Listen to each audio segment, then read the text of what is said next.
हाय student, RK education classes में आपका स्वागत है। और आज हम लोग क्लास 10th के मैथ के सिलेबस के बारे में आज हम लोग अध्ययन करेंगे। ठीक है। और बच्चा लोग अक्सर ये बात यानी क्या मतलब हो गया कि अक्सर बच्चा यहाँ पर गलती करते हैं कि कौन चैप्टर से कितना नंबर के कौन प्रश्न पूछता है, ये बच्चा गलती करते हैं। तो आज हम लोग सबसे पहला बात बच्चा को ये चीज को जानकारी होना चाहिए। आज हम लोग इसी के बारे में पढ़ेंगे।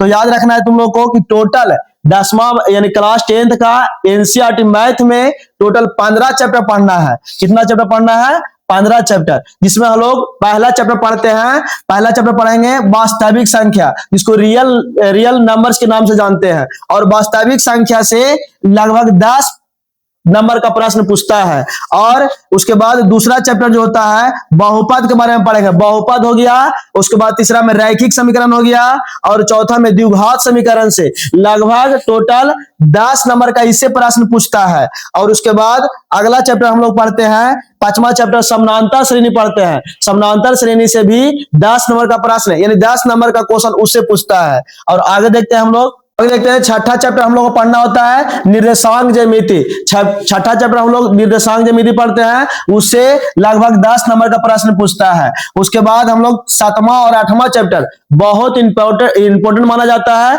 जिससे लगभग में 20 नंबर का प्रश्न इस चैप्टर से पूछता है दोनों में। और 7वां चैप्टर है त्रिकोणमिति का परिचय, और 8वां चैप्टर है त्रिकोणमिति का अनुप्रयोग। दोनों मिलाकर 20 नंबर का प्रश्न यहां से पूछता है। और 9वां चैप्टर में हम लोग पढ़ते हैं त्रिभुज के बारे में पढ़ते हैं। त्रिभुज के बारे में इसी में हम लोग, ये भी बहुत इंपॉर्टेंट है, और इसी में हम लोग पाइथागोरस प्रमेय, थेल्स प्रमेय, जितना भी सिद्ध करने वाला होता है त्रिभुज में हम लोग पढ़ लेते हैं। उसके बाद 10वां चैप्टर है वृत्त। वृत्त के बाद वृत्त में हम लोग पढ़ेंगे, उससे रिलेटेड भी क्वेश्चन पूछता है। उसके बाद 11वां चैप्टर है रचना। रचना के बारे में पढ़ेंगे यानी कंस्ट्रक्शन। तीनों चैप्टर मिला के लगभग में 20 नंबर का प्रश्न पूछता है।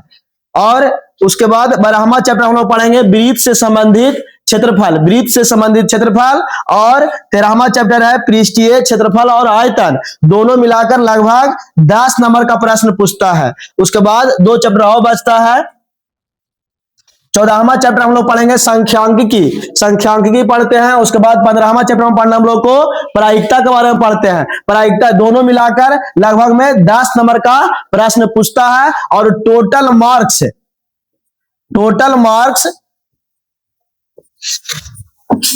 मार्क्स यहाँ 100 नंबर का हो जाता है। अगर इस तरह से अगर हम लोग तैयारी करते हैं तो अगला 2027 में हम लोग टॉपर बिल्कुल अच्छा नंबर ला सकते हैं, टॉपर बन सकते हैं। थैंक यू, धन्यवाद।